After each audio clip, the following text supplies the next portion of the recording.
ఓం సాయిరామ్. సాయి భక్తులందరికీ నమస్కారం అండి. అందరూ ఎలా ఉన్నారు ఫ్రెండ్స్? మన సాయినాథుని దేవల్ల అందరూ బాగుండాలని, సంతోషంగా ఉండాలి అని చెప్పి మనస్ఫూర్తిగా కోరుకుంటూ ఈరోజు ఈ వీడియో అయితే స్టార్ట్ చేస్తున్నాను. ఇక ఈరోజు వీడియోలో బాబాగారు ఎప్పటిలానే ఒక మంచి సందేశాన్ని మనందరి కోసం తీసుకువచ్చారు. మరి బాబాగారు చెప్తున్న ఆ సందేశం ఏంటో స్వయంగా మన బాబాగారి మాటల్లోనే విందామా? తల్లి, నీ బంధం జాగ్రత్త. నువ్వు తప్పకుండా తెలుసుకోవాలమ్మా. 3 రోజుల్లో ఇలా జరగబోతుంది. నిర్లక్ష్యం చేస్తే నువ్వే నష్టపోతావు, జాగ్రత్త. విను అని బాబాగారితో చెప్తున్నారండి. మరి బాబాగారు మనకి ఏం చెప్పబోతున్నారో, ఎలాంటి సందేశాన్ని అందివ్వబోతున్నారో స్వయంగా మనం మన బాబాగారి మాటల్లోనే విందామా? బాబాగారు ఈరోజు మనకి ఏదో విషయం తెలియజేయాలని చెప్పి ఈరోజు సందేశాన్ని మనకు అందించడానికి స్వయంగా మన దగ్గరికి అయితే వచ్చారండి. మరి బాబాగారు మనకి ఎలాంటి సందేశం అందించినా సరే అది మన భవిష్యత్తుకు పునాదిలో యూజ్ అవుతుందన్నమాట. మనందరం కూడా అలా నమ్ముతాం కాబట్టి, మనందరికీ కూడా తెలుసు కాబట్టి ఈ వీడియోని ఎక్కడా కూడా స్కిప్ చేయకుండా జాగ్రత్తగా ఆఖరి వరకు చూడండి. బాబాగారు మనకి ఎలాంటి సందేశాన్ని అందించారో స్వయంగా మనం బాబాగారి మాటల్లోనే విందాము. అసలు బాబాగారు అన్న దాంట్లో అర్థం ఏంటి, దాని వెనుక ఉన్న ఆంతర్యం ఏంటో ఆలస్యం చేయకుండా వీడియోలోకైతే వెళ్ళిపోదామా? బాబాగారు ఏం చెప్తున్నారంటే, తల్లి, నువ్వు కాస్త జాగ్రత్తగా ఉండాలమ్మా. నీ సాయి చెప్పేది జాగ్రత్తగా విను. ఇప్పుడు నీ మనసులో ఎన్నో రకాలైన ఆలోచనలు, ఎన్నో రకాలైన ప్రశ్నలు నిన్ను ఈ ఆలోచనలు, ప్రశ్నలు అడుగడుగునా ముందుకు వెళ్ళనివ్వకుండా ఎక్కడికక్కడ నిన్ను ఆపేస్తున్నాయి కదా బిడ్డ, అడ్డగిస్తున్నాయి కదా. ప్రశాంతంగా ఉండే రోజు కోసం ఎన్నో సంవత్సరాల నుంచి నువ్వు ఎదురు చూస్తూ ఉన్నావు. నీ బంధం నిన్ను ఎంత బాధ పెట్టినా సరే నీ కంటిలోని నీరు కంటిలోనే ఆపేసుకొని దిగమింగుకుంటూ ఎక్కడికక్కడ ఓర్పుతో, సహనంతో నీ యొక్క జీవితాన్ని నీ బిడ్డల కోసమని ముందుకు నెట్టుకుంటూ వస్తున్నావు. నీ బంధం నీకు ఏమాత్రం కూడా విలువ అనేది ఇవ్వడం లేదు కదా.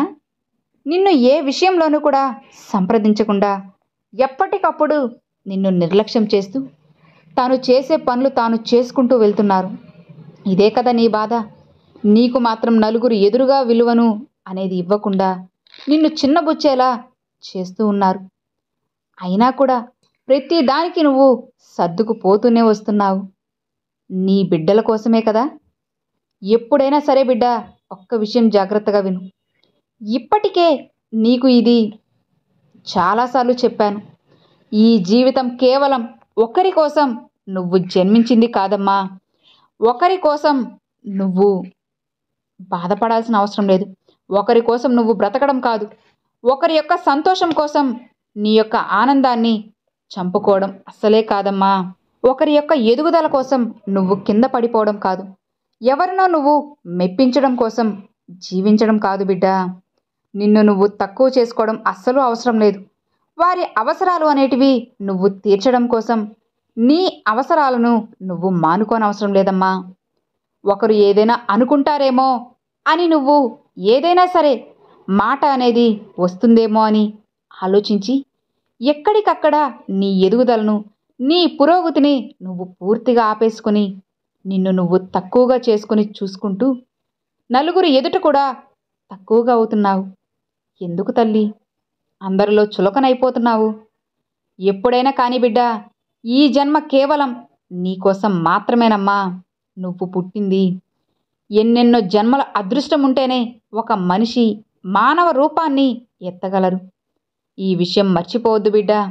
మనిషికి ఆ జన్మ యొక్క పూర్తి సార్థకతని అనుభవించకపోతే భగవంతుడు మన కోసం కేవలం నీ కోసం జన్మనిచ్చినా కూడా అనవసరంగా నీ జన్మను నువ్వు వృధా చేసుకున్నట్లే కదా అవుతుంది. అలా ఎప్పుడు కానివ్వకు. ఇప్పటి వరకు తల్లి, నేను చెప్పిన మాటల్లో నువ్వు తెలివైన దానివైతే ఖచ్చితంగా దానిలో ఉన్న ఆంతర్యాన్ని అయితే గ్రహించే ఉంటావు కదా. నేనంతా కూడా చెబుతున్నది నీకోసమేనమ్మా. ఎందుకో తెలుసా బిడ్డ? ఎన్నోసార్లు నువ్వు నన్ను అడిగావు కదా, ఎన్నోసార్లు నువ్వు నన్ను ప్రశ్నించావు కదా, బాబా నా బంధం అనేది ఇలా ఉన్నారు, నేను చెప్పినట్లు అస్సలు వినడం లేదు, అన్నీ కూడా సర్దుకుపోయి జీవితంలో ముందడుగు అనేది వేయాలి అనుకుంటున్నాను బాబా. అయినా కూడా ఎక్కడికక్కడ నాకు నిరాశ మిగులుతుందే తప్ప ఆశ అనేది రావడం లేదు. నేను చెప్పిన మాటను కానీ నా బంధం అస్సలు అంటే అసలు విలువ ఇవ్వడం లేదు. నన్ను ఎందుకు పెళ్లి చేసుకున్నారు, అసలు ఈ బిడ్డలు ఎందుకు బాబా, అసలు నా జీవితం ఏంటి అని చెప్పి నువ్వు నన్ను ఎన్నో ప్రశ్నలు అడుగుతున్నావు కదా, బాధపడుతున్నావు కదా. మరి కొంతమంది నా బిడ్డలైతే నా బంధం అనేది వ్యసనాలకు బానిస అవుతున్నారు బాబా, ఆ దురలవాట్లకు బానిస అయిపోయారు. ఇక నా బంధాన్ని ఇప్పటికీ కూడా తెలుసుకోలేకపోతున్నారే. ఏంటి బాబా అని అంటున్నావా? నేను ఏం చేయాలి, ఎంత గొప్ప స్థాయిలో ఉండాలని ఆశిస్తున్నాను, కానీ నా ఆశ అనేది అంతా కూడా నిరాశ అవుతుంది. ఇక నా పిల్లలు గొప్ప స్థాయికి రారేమో అని అనిపిస్తుంది బాబా అని నువ్వు నన్ను ప్రశ్నిస్తూ ఉన్నావు కదా. కొంతమంది అయితే ఆరోగ్యం బాలేదు బాబా, నా బంధానికి మంచి ఆరోగ్యాన్ని ఇవ్వండి తండ్రి, మంచిగా ఉండేలా చేయండి అని చెప్పి కొంతమంది తమ బంధం కోసం తమ బంధం చేసే వ్యాపారం కలిసి రావాలి అని చెప్పి, ఇక మరికొంతమంది వాళ్ళు చక్కగా కలుసుబాటు తత్వాన్ని ఇవ్వండి బాబా అని చెప్పి నా బిడ్డలందరూ నన్ను అడుగుతూనే ఉన్నారు. ఇక కొంతమంది అయితే నన్ను అనుమానంతో వదిలేసి వేరే వాళ్ళతో సంబంధం పెట్టుకుంటున్నారు బాబా అని చెప్పి ఇలా రకరకాల ప్రశ్నలు నన్ను ప్రతిరోజు కూడా నా బిడ్డలందరూ అడుగుతూనే ఉన్నారు. మరి ఇన్ని ప్రశ్నలు అడిగిన తర్వాత కూడా ఇక్కడ మీరు కోరుకున్నది ఏంటి అన్న విషయానికి వస్తే, ముందు మీ గురించి మీరు ఎక్కడా కూడా ఆలోచించడం లేదు, అసలు కోరుకోవడం లేదు, అడగడం లేదు కూడా. అసలు బిడ్డ నువ్వు దేనికి పుట్టావు అని నేను ఇప్పుడు మిమ్మల్ని ప్రశ్నిస్తున్నాను. ఎందుకంటే అమ్మా, ప్రతి విషయంలో కూడా నువ్వు నా బంధం బాగుండాలి, నా బంధం బాగుండాలి అని చెప్పి ఇలా అంటున్నావే తప్ప ఇంకొక ఆలోచన అనేదే లేదు. అసలు నువ్వేంటి, నీ యొక్క ఎదుగుదల ఏంటి, ఏ పని చేస్తే నీకు నలుగురిలో విలువ పెరుగుతుంది, ఎందుకు నువ్వు ప్రతిరోజు కూడా నా బంధం గురించే, నా బంధమే అంటూ ఆలోచిస్తూ మనస్తాపం చెందుతూ ఉన్నావు చెప్పు. నా కోసం కాకుండా ఎప్పుడు ఎదుటివారి కోసమే ఆలోచిస్తున్నావమ్మా. నిన్ను నువ్వు తక్కువ చేసుకుంటున్నావు అని ఆలోచించావా? లేదు. అయితే నీకు ఒక ప్రశ్న వేస్తున్నాను విను. నీ బంధం గురించే కదా నువ్వు అడిగావు, నీ బంధం బాగుంటేనే కదా నువ్వు కూడా బాగుంటావు, నలుగురిలో విలువ ఉండేది నీ బంధం బాగుంటేనే కదా అని చెప్పి అంటున్నావు. అసలు అది తప్పు కానే కాదు. కానీ బిడ్డ, ఎవరైనా సరే నీ యొక్క శ్రద్ధ అనేది మొదట నీ మీదే ఉండాలమ్మా. ఎప్పుడైనా సరే ఏ తల్లికైనా తన బిడ్డకు ఇదే చెబుతారు. అందుకే నీ తండ్రి స్థానంలో ఉన్న నేను కూడా నీకు ఇదే చెబుతున్నాను. ఈ మానవ జన్మ ఎందుకో కూడా తెలుసుకోకుండా కేవలం బాధల కోసమే పుట్టానా, నేను బాధల కోసమే బ్రతుకుతున్నానా అన్నట్లుగా నీ జీవితాన్నంతా కూడా అశాంతిగా బ్రతుకుతూ ఉంటే నేను చూడలేకపోతున్నాను. అందుకే బిడ్డ, నేను నీ తండ్రి స్థానంలో ఉన్నాను కాబట్టి నువ్వు సంతోషంగా ఉండాలమ్మా. నిన్ను నువ్వు జాగ్రత్తగా చూసుకోవాలి. నీ మీద నువ్వు ముందు దృష్టిని పెట్టుకోవాలి బిడ్డ. నీ ఆరోగ్యాన్ని చక్కగా చూసుకో, సమయానికి తింటూ ఉండు, సమయానికి నిద్రిస్తూ ఉండమ్మా. తరువాత నీ గురించి నువ్వు ఆలోచించుకొని ఇక నాకు ఎలాంటి దిగులు లేదు బిడ్డ. నన్ను నేను తర్వాత చూసుకుంటాను బాబా, నిలదొక్కుంటాను. ఎవరూ నాకు చేయూత అందించినా అందించకపోయినా నా కాళ్ళ మీద నేను నిలబడుతున్నాను అని నిన్ను నువ్వు ముందు గట్టిగా నిర్ణయించుకున్న తర్వాత వేరే వాళ్ళ గురించి ఆలోచించే ప్రయత్నం చేయమ్మా. ఇక్కడ నువ్వు నీ బంధం నిన్ను ఎంత మోసం చేయాలని చూసినా, నిన్ను ఎంత నాశనం చేయాలని చూసినా సరే, అది భగవంతుని యొక్క ఆశీర్వాదం లేనిదే ఏదీ జరగదు బిడ్డ. నువ్వు మంచిగా ఆలోచిస్తే నీకు అంతా కూడా మంచే జరుగుతుందమ్మా. అదే నువ్వు చెడుగా ఆలోచిస్తే, కలలోనైనా సరే ఎదుటి వారి యొక్క నాశనాన్ని గనుక నువ్వు కోరుకుంటే ఖచ్చితంగా ఆ భగవంతుడు కూడా నీకు అదే అందిస్తాడు. జాగ్రత్తగా ఉండు.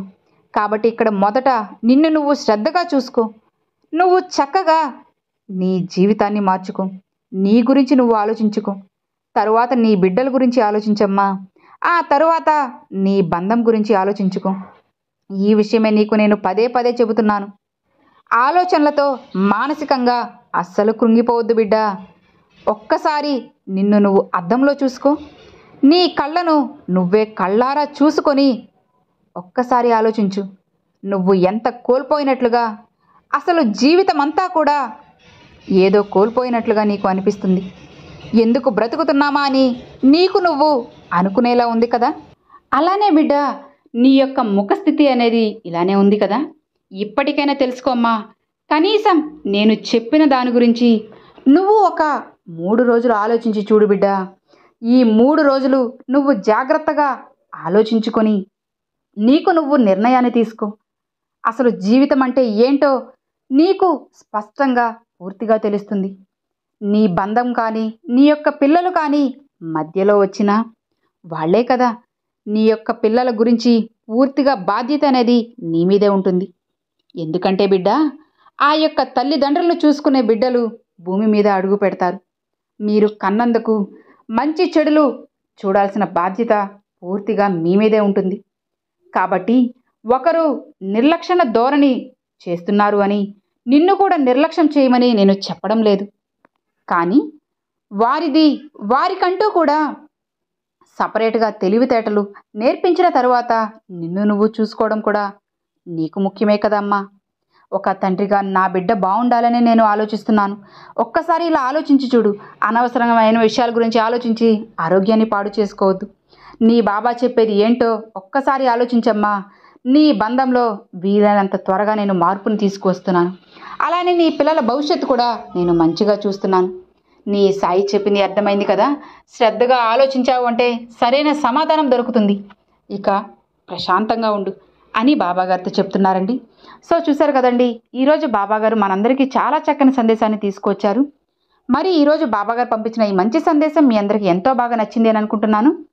నచ్చితే ఒక చిన్న లైక్ చేయండి. మరికొంతమంది సాయి భక్తులకు షేర్ చేయండి. ఫస్ట్గా మన ఛానల్ చూసేవాళ్ళు సబ్స్క్రైబ్ చేసి సపోర్ట్ చేయండి friends. Thanks for watching. Om Sairam.